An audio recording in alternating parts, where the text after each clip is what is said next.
prefeito Luciano Rezende, ele foi notícia essa semana no Século Diário em dois momentos. No momento que a gente tratou positivamente o projeto que ele está construindo para 2022 e, de outro lado, vamos dizer, negativamente por conta de ser o avalista do aumento da tarifa de ônibus na cidade de Vitória. Começar pelo lado positivo aí do projeto Luciano para 2022. Renato, por que o Luciano tem acertado aí na estratégia dele, se colocando como uma futura liderança para 2022? Porque ele percebeu uma coisa que talvez a classe política não tenha percebido ainda, que existe um limite de voo, né, dentro do guarda-chuva de alianças do governador Paulo Artung. O prefeito e o governador, eles romperam, vamos dizer assim, a aliança deles, que era muito forte. O Luciano foi secretário de Artung, né, sempre foi aliado de Artung, na disputa de 2012, né, quando o Luciano estava negociando uma aliança, e aí o governador sinalizou a possibilidade de disputar, e aí pedia para que os aliados, né, desistissem. Acabou que Paulo não desistiu, acabou apoiando o Luiz Paulo Veloso Lucas, e Luciano seguiu o voo solo dele, né, e acabou vencendo a eleição. Aí Luciano, nesse período, Luciano tentou uma certa aproximação com o governador e não conseguiu. E percebeu que era possível sobreviver, não sendo aliado, né, do governador, não sendo daquelas alianças que vivem ali no Palácio Anchieta, da corte, né, do governador Paulo Artung. Sobreviveu e percebeu ainda, né, após a reeleição, que é possível construir um projeto a longo prazo para que ele possa chegar talvez a um governo do estado, enfim, uma disputa maior do que além da prefeitura de Vitória. E ele tem feito isso de uma forma interessante, porque ele parece entender que tem um partido pequeno, o PPS, e que ele precisa fortalecer esse partido para poder ganhar musculatura. Então ele já fez uma aproximação com o Juninho, que vivia rivalizando com ele dentro do PPS, agora os dois aparentemente estão numa boa. Ele vai e fortalece o Gandini, que aparentemente pode ser o sucessor dele, né, na disputa à prefeitura de Vitória, e tenta trazer outras lideranças, embora elas, por enquanto, estão trazendo mais problemas do que fortalecimento, né, com os novos vereadores. Mas, enfim, ele tenta fortalecer o PPS para poder chegar mais à frente com um partido mais forte, sem deixar de lado a aliança com o PSD. E eu não falo isso por causa da figura do ex-governador Renato Casagrande, é porque acho que ele entende que não dá para fazer um plano desse com um partido apenas, ele precisa de um aliado. E o partido que está fora desse arco, né, do governador, de aliança do governador, é o PSD. E ele tem aí um vice-prefeito, né, muito jeitoso, né, muito maleável, que é o Serginho, que é uma liderança que pode ser muito importante lá na frente, talvez até mais importante que o próprio ex-governador Renato Casagrande. Porque, não sei o que o Neto pensa, mas quando você olha para 2022 e você começa a suscitar os nomes que poderiam, né, estar nesse cenário de 2022, eu percebo o Luciano hoje como única liderança que tem o projeto sob o controle dele, que ele não depende necessariamente do aval do governador hoje.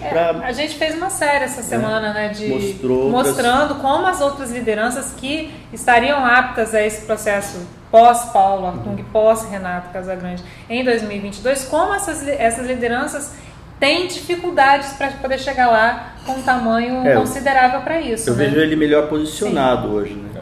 Essa discussão em torno do prefeito Luciano Rezende é bem interessante, porque se a gente parar para analisar, o Luciano sempre teve dificuldades para se eleger. Quanto tempo ele ficou como vereador tentando ser deputado estadual? Tentou várias vezes. Conseguiu em 2010. Conseguiu em 2010 chegar à Assembleia Legislativa. Lembro que eu até estava acompanhando a posse lá, da surpresa de ver o Luciano lá, de tanto que ele tentou. Mas agora você vê esse crescimento do Luciano. Como se deu isso e quando se deu isso? foi quando ele saiu do arco de alianças do governador Paulo Artung. Isso não quer dizer que ele estava do outro lado. Agora sim, ele cada vez mais parece ter assumido uma posição de rivalizar com os aliados do Paulo, não com o Paulo. O Paulo hoje é uma figura hegemônica na política capixaba. Você não consegue enxergar, por exemplo, o ex-governador Renato Casagrande rivalizando com ele. Não vejo. Não tem espaço para isso. Não há espaço para isso. E o Luciano navega nessa água tranquila, que pode parecer turbulenta para muita gente da oposição, mas não é turbulenta nada. Aliás, só existe vida política nesse espaço, porque quem está dentro do arco da aliança do Paulo é bem capaz de acabar sofrendo algum acidente no percurso. Olha a quantidade de personagens, figuras que seriam importantes para 2022 que ficaram pelo caminho. Aliás, 2018. Você tem o ex-prefeito João Coser, você tem o próprio César Conago. O César Conago é uma figura interessante que o projeto dele, ele postergou, ele já está olhando 2020, 2022, Sim. Mas várias figuras ali morreram pelo caminho. Aldir, E o Luciano, Vidigal, Aldir Vidigal, como você citou muito bem. Max. E o Luciano está aí, trabalhando com uma tranquilidade muito grande, porque na capital ele consegue se atrapalhar sozinho, a gente deve falar sobre isso aqui nesse papo ainda, mas ele não tem rival, ele não tem um oposicionista aqui na cidade, e aí isso deixa ele com um caminho muito mais tranquilo. Agora você tocou num assunto interessante, porque quando você olha para a trajetória do Luciano, e você tem razão quando você falou, fez esse registro, o Luciano ficou um tempão para passar de vereador para deputado, finalmente conseguiu. Depois que houve esse distanciamento, né, do Artung, você percebe uma coisa, que o Luciano, ele mostrou tanto na eleição de 2012 e nessa de 2016 novamente. O Luciano mostrou que o resultado dele é muito melhor sob pressão. Então você vê que o Luciano no limite, esteve no limite naquela disputa de 2002 contra o Luiz Paulo. Foi uma disputa difícil pra caramba. E 2016, estava aquela história, lembra no começo da disputa? Todos contra o Luciano, o que será? Se o Luciano vai aguentar, o Luciano vai... E parece que o Luciano no limite, na pressão, no fio da navalha, ele reage bem. Ele mostrou essa capacidade, né? E essa é uma observação importante. Eu sempre digo, quando fala um pouquinho sobre a questão do Luciano Rezende. Todo mundo coloca ele como uma figura antipática, até como prepotente, mas eu vejo ele com uma característica que para um político é fundamental. Ele é obstinado. E sempre quando é todos contra ele, ele se sai muito bem. Parece que ele prefere. Né? E por isso é uma situação muito perigosa que ele vive hoje. Porque ele não tem... todo mundo é Luciano na cidade. Ele tem 14 vereadores de 15 na Câmara.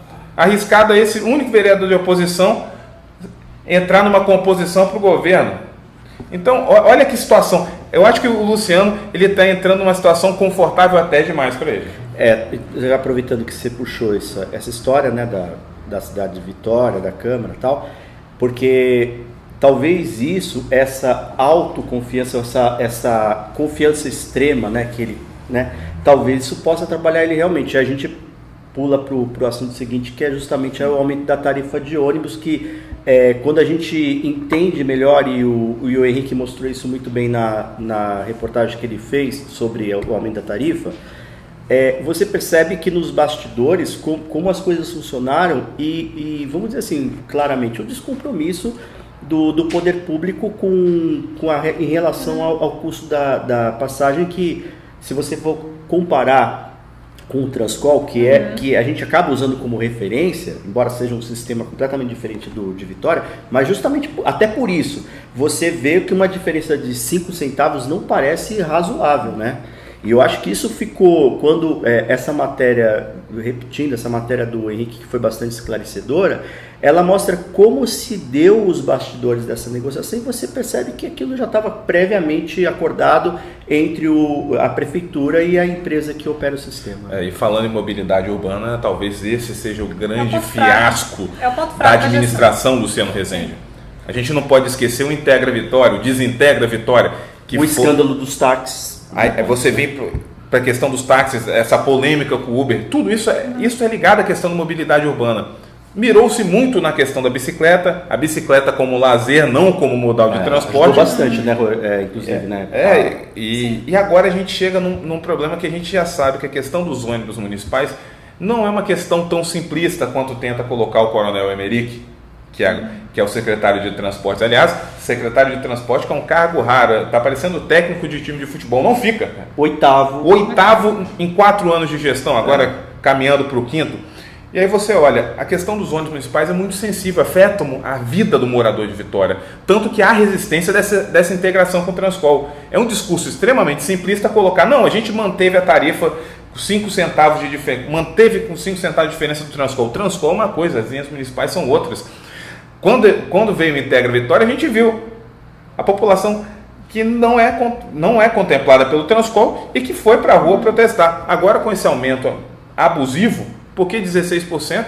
É só você comparar a inflação, só você aumento do salário mínimo, isso não. Porque isso não afeta quem usa bicicleta como lazer, quem só anda de carro. Afeta quem vive e trabalha, depende do ônibus para trabalhar. E aí a gente volta àquela coisa da eleição, do Luciano insensível às camadas mais populares, algo que ele ficava berrando, urrando, dizendo que o que ele mais fez foi ficava enumerando obras ali pelas regiões mais carentes da cidade, mais desassistidas, só que na verdade, realmente, essas regiões mais carentes são mais desassistidas na gestão Luciano Rezende.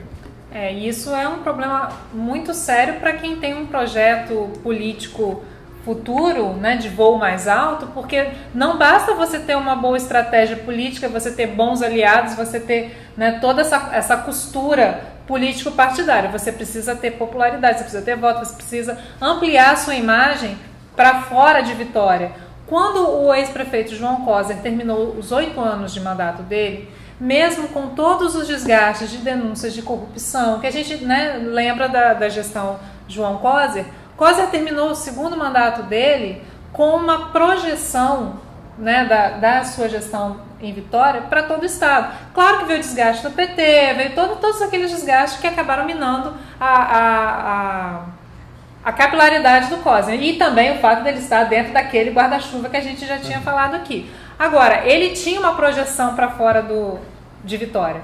O Luciano, ele tem que superar esse desafio. Ele tem que terminar o 2º mandato dele, e 2º mandato é sempre mais complicado. Ele tem que terminar o 2º mandato dele com uma projeção. Ele tem que projetar a gestão dele. Agora, se a gestão dele ficar marcada pelos problemas que ele teve desde o início do mandato, com a questão da mobilidade, que para Vitória é o tema que mais afeta o cidadão de Vitória, é a mobilidade, isso já é provado. A questão de saneamento, de saúde, tá claro que afeta. Agora, a questão da mobilidade, ela é muito séria para a população de Vitória. Não só de Vitória, como também da Grande Vitória, que acaba afetando tudo. O grande entrave da região metropolitana é a questão. Se tem uma coisa que integra a Grande Vitória, é a questão da mobilidade. Né? Para o bem e para o mal. E você vê que essa questão, na disputa eleitoral, ela acabou passando meio ao largo. Né? Você vê que, quando você falou das bicicletas, né? Dos projetos de ciclovia, de modernização, de ampliação, enfim, isso acabou mascarando um pouco o problema, né? Porque o que o Luciano fez, ele pegou o que ele tinha de melhor para pôr na vitrine, né? Que todo mundo andando feliz pelas ciclovias, que bacana, bicicletinha para se alugar, parará. E os problemas estruturais de mobilidade, realmente os problemas que exigem uma discussão ampla, que exigem que você realmente se debruce e busque soluções, eles ficaram de lado. Porque você vê isso pela simplicidade como o secretário Emerick mira para frente a questão do sistema de transporte. Quando ele fala assim na reunião, quando ele estava votando a questão do aumento da tarifa, que ele diz o seguinte: a gente até achei bom a tarifa ser 2,15, 3,15. Até achei bom de ser 3,15, que fica próxima da tarifa já do Transcol, porque a gente já está pensando na integração, vai facilitar a integração. Gente, pelo amor de Deus, como ele reduziu isso na reunião, falando assim, não, então vou mandar um ofício lá Transcol, e aí a gente vai resolver pedindo a integração. Não é isso, é a discussão que faltou no Integra Vitória, a discussão com a sociedade, que é o usuário do sistema. Essa discussão tem que acontecer. O Luciano já está colocando isso como uma coisa que não precisa tá resolvida, a gente já sabe o que a gente quer fazer. E não adianta tentar empurrar a responsabilidade para cima do secretário, como se o secretário falasse por ele próprio. Não, o secretário fala pela gestão, a gestão fala pelo seu gestor, pelo seu administrador, pelo seu líder. Ele que gosta de colocar como um grande líder da cidade. E aí quando a gente vem uma discussão de mobilidade humana ou urbana, demanda sensibilidade no olhar da cidade, só que é o que falta nessa Não, gestão. e o divórcio também com essa questão da periferia, né, do transporte como um meio, né, de transporte da população, foi na mesma semana que vai acontecer o aumento da tarifa, aí vem a história do ônibus, né, de turismo e tal, quer dizer, o Wi-Fi nas linhas, essa história vem misturada junto, né, também com, vai ter o Wi-Fi, que então, legal, o Luciano, né? ele tem dificuldade, ele tem que tentar mudar essa imagem que se tem da gestão de Vitória, de ser uma gestão voltada para apenas uma parte da cidade, que é a parte onde está mais a elite da cidade, né? Um ônibus de turismo que vai circular na Orla, né? O Luciano é conhecido como o prefeito da Orla, né, de Vitória. Então ele tem que começar a ser o prefeito da periferia de Vitória, senão não vai adiantar nada o projeto dele.